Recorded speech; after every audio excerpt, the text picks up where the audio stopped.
कहानी है कनकपुर गांव के एक छोटे से परिवार की। यहाँ हरिया अपनी दो बेटी और पत्नी के साथ रहता है। हरिया की पहली पत्नी मर चुकी है और उसने अपनी बेटी की अच्छी परवरिश के लिए दूसरी शादी की है। हरिया की बड़ी बेटी मीना स्वभाव से बहुत ही नम्र और देखने में काफी सुंदर है। मीना की सौतेली माँ उस पर बहुत ही अत्याचार करती है। उसे एक पल के लिए भी खाली नहीं रहने देती, कुछ ना कुछ काम कराती ही रहती है। मीना जब तालाब से पानी भरकर लाती है तब उसकी माँ उससे कहती है, आ गई महारानी। कहाँ थी अब तक? इतनी देर से पानी भरकर लाई है। चल चाय बना, मेरा सर बहुत दुख रहा है। अभी बनाती हूँ माँ। अरे ये अभी तालाब से पानी भरकर लाई है। चाय तुम बना लो, तुम कौन सा घिस जाओगी। ये करती ही क्या है पूरे दिन? बैठकर मुफ्त की रोटी तोड़ रही है। पिताजी आप भी बैठिए, मैं आपके लिए भी चाय बनाकर लाती हूँ। मीना चाय बनाने के लिए चली जाती है, लेकिन पूरा दिन उसको काम करते देखकर उसके पिताजी को बहुत चिंता होती है और चिंता के कारण वह बहुत बीमार पड़ जाते हैं। एक रात को मीना के पिताजी मीना को बुलाते हैं और उससे कहते हैं, बेटी, मैंने तो तुम्हारी अच्छी परवरिश के लिए दूसरी शादी की थी, लेकिन मुझे नहीं पता था कि यह सौतेली माँ तुम पर इतना अत्याचार करेगी। पिताजी आप कुछ मत बोलिए, आपकी तबीयत ठीक नहीं है, आप बस आराम कीजिए। माँ बहुत अच्छी है। बेटी, मेरे जाने का समय आ गया है, लेकिन मैं तुमसे एक बात कहना चाहता हूँ कि मेरे जाने के बाद तुम्हारी माँ तुम पर और भी अत्याचार करेगी, लेकिन तुम घबराना मत। हर अंधेरे के बाद रोशनी जरूर आती है। बस इसी उम्मीद के साथ जीवन में आगे बढ़ती रहना। उसे दिन रात को हरिया की मृत्यु हो जाती है और मीना बिल्कुल अकेली पड़ जाती है। हरिया के मरने के बाद उसकी सौतेली माँ मीना पर बहुत ही अत्याचार और जुल्म करने लगती है। घर में कोई कमाने वाला नहीं बचा था, इसलिए उसने मीना से कहा, ए, सुन, घर में सारे पैसे खत्म हो गए हैं, तो अब तू बाहर कमाने जा। माँ मुझे तो कुछ काम भी नहीं आता, मैं पैसे कैसे कमाऊंगी? वो सब मैं नहीं जानती, मुझे बस पैसे चाहिए। कैसे भी करके मुझे पैसे लाकर दे। कुछ देर सोचने के बाद सौतेली माँ कहती हैं, तो खाना बहुत अच्छा बना लेती है, तो गांव में समोसे की दुकान लगा ले। अब मीना सुबह जल्दी उठकर पहले सारा घर का काम निपटाती थी, उसके बाद समोसे की दुकान लगाती थी। उसके बदले उसकी माँ उसे रूखा सूखा और बचा हुआ खाना खाने को देती थी। ऐसे ही कुछ दिन बीत गए।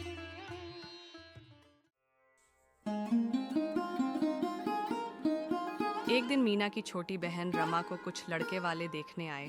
लड़का बहुत ही संस्कारी और गुणवान था। वह शहर में अच्छी नौकरी करता था। मीना, आज रमा को लड़के वाले देखने आ रहे हैं, तो तू घर की अच्छे से साफ सफाई कर दे और अच्छी सी रसोई बना दे। जी माँ।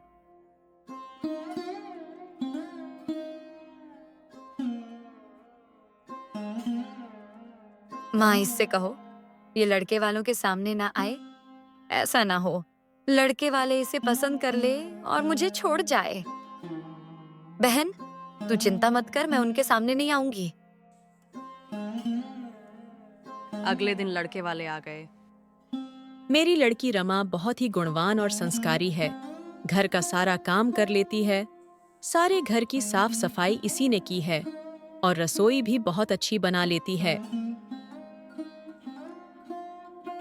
मीना सोचती है कि क्यों ना मैं अपने बने हाथ के समोसे इन्हें खिलाना, तो ये मेरी बहन से शादी कर लेंगे और मेरी बहन पूरी जिंदगी खुश रहेगी। मीना वहाँ चाय और समोसे लेकर आ जाती है। मीना को देखकर लड़के वाले पूछते हैं, यह कौन है?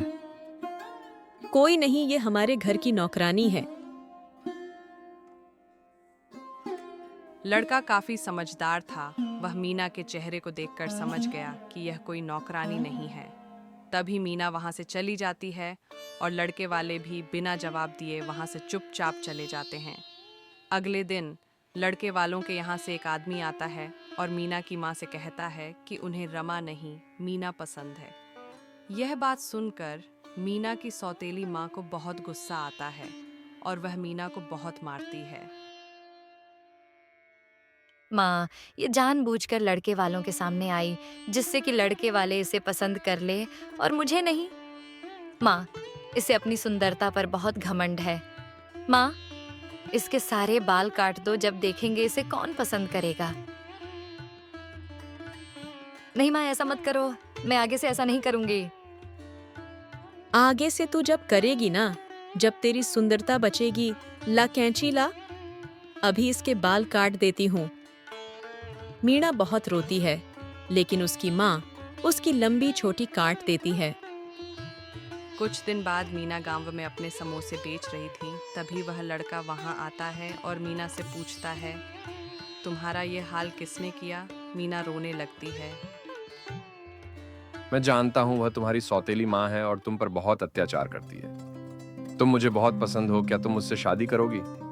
मेरा यकीन करो, शादी के बाद मैं तुम्हें बहुत खुश रखूंगा और तुम्हें यह सब काम भी नहीं करना पड़ेगा। मीना गहरी सोच में पड़ जाती है कि घर जाकर मैं माँ से क्या कहूंगी और माँ मुझे फिर से मारेगी।